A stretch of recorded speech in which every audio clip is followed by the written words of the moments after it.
What you do is who you are. How to create your business culture. Book by Ben Horowitz. Introduction. संस्कृति क्यों मायने रखती है? Ben होरोविट्ज, जो खुद एक सफल एंटरप्रेन्योर और इन्वेस्टर रहे हैं, इस बात पर जोर देते हैं कि संस्कृति किसी भी संगठन की रीढ़ होती है। यह अदृश्य शक्ति है जो हर निर्णय, हर बातचीत और हर कार्य को प्रभावित करती है। संस्कृति का प्रभाव, सोचिए, एक रेस्टोरेंट जहां वेटर हमेशा मुस्कुराते हैं, खाना हमेशा अच्छा होता है और शिकायतें तुरंत हल हो जाती हैं।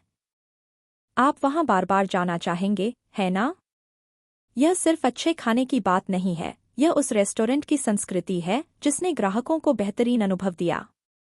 वहीं, एक ऐसी कंपनी जहां लोग एक दूसरे को नीचा दिखाते हैं, कोई पारदर्शिता नहीं है और गलतियों पर सिर्फ दोष दिया जाता है, वहां कोई भी काम नहीं करना चाहेगा। ऐसी जगह न तो कर्मचारी खुश रहते हैं और न ही ग्राहक। संस्कृति ही रणनीति है। होरोविट्ज का तर्क है कि संस्कृति कोई अच्छा होने वाली चीज नहीं है, बल्कि यह आपकी व्यावसायिक रणनीति का एक अभिन्न अंग है। एक मजबूत संस्कृति आपको कठिन समय में भी खड़ा रखती है, क्योंकि यह आपके लोगों को एक साझा उद्देश्य के लिए एकजुट करती है। उदाहरण, नेटफ्लिक्स अपनी अनूठी संस्कृति के लिए प्रसिद्ध है, जहां वे कर्मचारियों को अत्यधिक स्वतंत्रता और जिम्मेदारी देते हैं। वे नियमों के बजाय संदर्भ प्रदान करते हैं। यही कारण है कि वे इतने इनोवेटिव और सफल हैं। उनकी संस्कृति उन्हें भीड़ से अलग करती है। 2 कोर कॉन्सेप्ट्स, संस्कृति को कैसे गढ़े। यह किताब सिर्फ संस्कृति के महत्व के बारे में नहीं बताती, बल्कि यह हमें ऐसे व्यावहारिक तरीके भी सिखाती है जिनसे हम इसे बना सकते हैं। होरोविट्ज इतिहास के महान नेताओं और संगठनों के उदाहरणों का उपयोग करते हुए बताते हैं कि कैसे कुछ सिद्धांतों को लागू करके एक मजबूत संस्कृति विकसित की जा सकती है। संस्कृति की परिभाषा, आपके कार्य ही आपकी पहचान है। What you do is who you are यह किताब का सबसे महत्वपूर्ण संदेश है। आपकी कंपनी की संस्कृति वह नहीं है जो आप कहते हैं, बल्कि वह है जो आप करते हैं। आपके शब्द मायने नहीं रखते, आपके कार्य मायने रखते हैं। अगर आप कहते हैं कि आप पारदर्शिता को महत्व देते हैं, लेकिन आप कर्मचारियों से जानकारी छिपाते हैं, तो आपकी संस्कृति पारदर्शिता की नहीं बल्कि गोपनीयता की होगी। उदाहरण, जॉन पेग, जो एक समय हॉरिट्ज के साथ काम करते थे, एक नियम के लिए प्रसिद्ध थे, क्या आप इसे अपनी मां को दिखाएंगे? यह एक सीधा सवाल था जो कर्मचारियों को सोचने पर मजबूर करता था कि क्या उनका काम नैतिक रूप से सही है। यह एक सरल कार्य था जिसने कंपनी में ईमानदारी की संस्कृति को बढ़ावा दिया। 4 सांस्कृतिक मॉडल और उनसे सीखना। होरोविट्ज इतिहास के 4 अलग-अलग सांस्कृतिक मॉडलों को देखते हैं और उनसे सीखते हैं कि हम अपनी संस्कृति को कैसे बना सकते हैं। सम्राटों से सीखना। गेंघिस खान चंगेज खान ने अपने मंगोल साम्राज्य में योग्यता और निष्पक्षता की संस्कृति को बढ़ावा दिया। उन्होंने जन्म या वंश के बजाय कौशल को महत्व दिया, जिससे एक मजबूत और वफादार सेना बनी। इसका सबक यह है कि आपको अपने लोगों को उनके प्रदर्शन के आधार पर पुरस्कृत करना चाहिए, न कि उनके पद या किसी और चीज के आधार पर। दासों से सीखना। The enslaved in the new world अमेरिकी दासता के दौरान, दास अपने समुदायों में एक मजबूत आंतरिक नैतिकता और सम्मान की संस्कृति बनाए रखते थे, भले ही उन्हें बाहरी दुनिया से कोई सम्मान न मिलता हो। इससे हम सीखते हैं कि कैसे कठिन परिस्थितियों में भी आंतरिक मूल्यों को बनाए रखा जा सकता है और एक समुदाय को एकजुट रखा जा सकता है। समुराई से सीखना। द सैमुराई समुराई योद्धाओं ने एक सख्त कोड, बुशिडो, का पालन किया, जिसमें सम्मान, वफादारी और अनुशासन प्रमुख थे। यह दिखाता है कि एक स्पष्ट आचार संहिता, कोड ऑफ कॉन्डक्ट, कैसे एक मजबूत संस्कृति का आधार बन सकती है। यह सिर्फ नियमों का पालन करना नहीं है, बल्कि उन मूल्यों के साथ जीना है। बेन होरोविट्ज के अपने अनुभव। Ben Horowitz on experiences. Horowitz अपनी कंपनी ओप्सवेयर में किए गए अपने अनुभवों और गलतियों से भी सीखते हैं। वह बताते हैं कि कैसे उन्होंने जानबूझकर एक ऐसी संस्कृति बनाई जहां सत्य बोलना और समस्याओं का सामना करना महत्वपूर्ण था, भले ही वह कितना भी असहज क्यों न हो। अनपेक्षित परिणामों से सावधान रहें।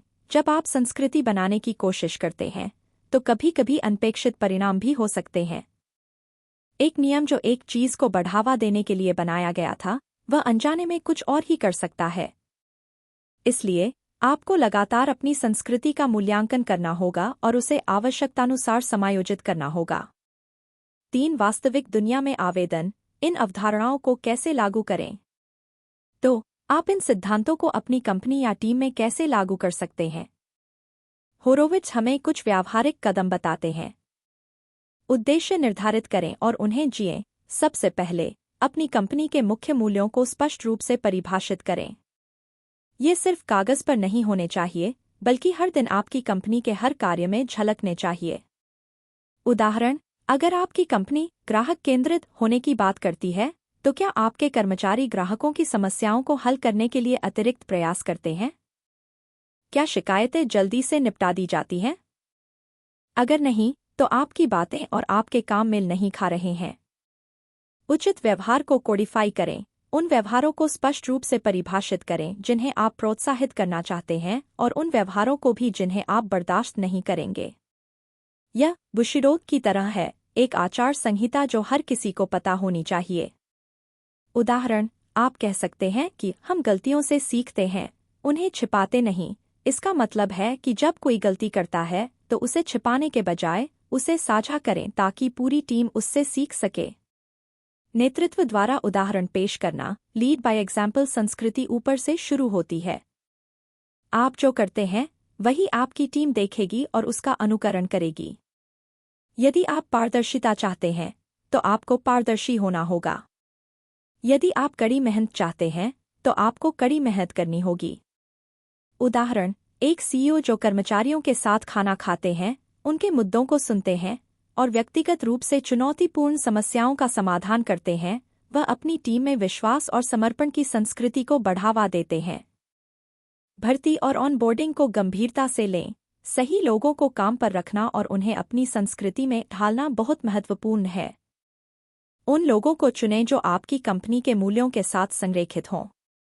उदाहरण, एक कंपनी जो इनोवेशन को महत्व देती है, उसे उन लोगों को हायर करना चाहिए जो नए विचारों को आजमाने और जोखिम लेने से नहीं डरते। कहानी सुनाना। स्टोरी टेलिंग संस्कृति को बनाए रखने और फैलाने का एक शक्तिशाली तरीका कहानियों के माध्यम से है। उन कहानियों को साझा करें जो आपकी कंपनी के मूल्यों को दर्शाती हैं। उदाहरण, अपनी कंपनी के इतिहास से उन क्षणों को याद करें जब टीम ने किसी बड़ी चुनौती को पार किया या किसी कर्मचारी ने असाधारण ग्राहक सेवा प्रदान की। ये कहानियां आपकी संस्कृति को जीवंत करती हैं। कंक्लूजन। आपकी संस्कृति, आपकी विरासत।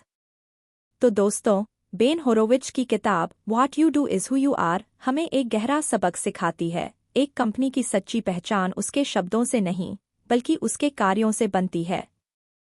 संस्कृति सिर्फ एक नाइस टू हैव नहीं है, यह एक आवश्यकता है जो आपकी कंपनी को सफल बनाती है और उसे कठिन समय में भी बचाए रखती है।